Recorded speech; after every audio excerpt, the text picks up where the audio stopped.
আধুনিক বিশ্বে রোবট আমাদের কাজকে করে তুলেছে আরও সহজ ও আকর্ষণীয়। এই যন্ত্রটির আচরণ যান্ত্রিক হবে এতটাই স্বাভাবিক। তবে দিন বদলের সঙ্গে সঙ্গে কমেছে এর বুদ্ধিবৃত্তিক সীমাবদ্ধতা। এর মধ্যে অবিকল মানুষের মতো রোবট তৈরি করতে যাচ্ছে মাইক্রোপসি ইন্ডাস্ট্রিজ নামের একটি প্রতিষ্ঠান। সংবাদ মাধ্যম সিএনএন এক প্রতিবেদনে এই তথ্যটি জানিয়েছে। শিল্প কারখানা ব্যবহৃত এই রোবট তৈরিতে ব্যবহার করতে যাচ্ছে কৃত্রিম বুদ্ধিমত্তা ও এআই। জানা গেছে কোম্পানিটি প্রথম যে যন্ত্রটি তৈরি করেছে সেটির নাম MIRAI। এই রোবটের প্রশিক্ষণ দেওয়ার জন্য এই যন্ত্রে এআই ও ক্যামেরা ব্যবহার করা হয়। এদের এমন প্রশিক্ষণ দেওয়া হবে যাতে রোবটগুলো মানুষের মতো কাজ করতে পারে। সেগুলো সাধারণত সফটওয়্যারের মাধ্যমে আগে থেকে নিয়ন্ত্রণ করা রোবটের পক্ষে সম্ভব নয়।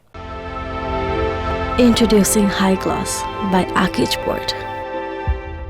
মাইক্রোপসি ইন্ডাস্ট্রিজের প্রতিষ্ঠাতা রনি উইন শিক্ষার্থী থাকাকালীন প্রকৌশলীদের কোনো নির্দেশনা ছাড়া রোবট কিভাবে নিজে নিজে কাজ করতে পারে তা নিয়ে গবেষণা করেছিলেন। তবে সে সময় কৃত্রিম বুদ্ধিমত্তা নিয়ে অতটা আলোচনা ছিল না বললেই চলে। 2014 সালে গুগল কৃত্রিম বুদ্ধিমত্তা প্রতিষ্ঠান ডিপ মাইন্ড কিনে নিলে রনির গবেষণার দল বুঝতে পারেন প্রযুক্তিতে কৃত্রিম বুদ্ধিমত্তা আরও প্রচলিত হয়ে উঠেছে। সে বছরই মাইক্রোপসি ইন্ডাস্ট্রিজ প্রতিষ্ঠা করেন তিনি।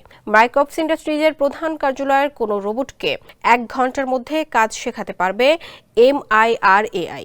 তারপর থেকে কাজটি নিজেই করতে সক্ষম হবে রোবটটি।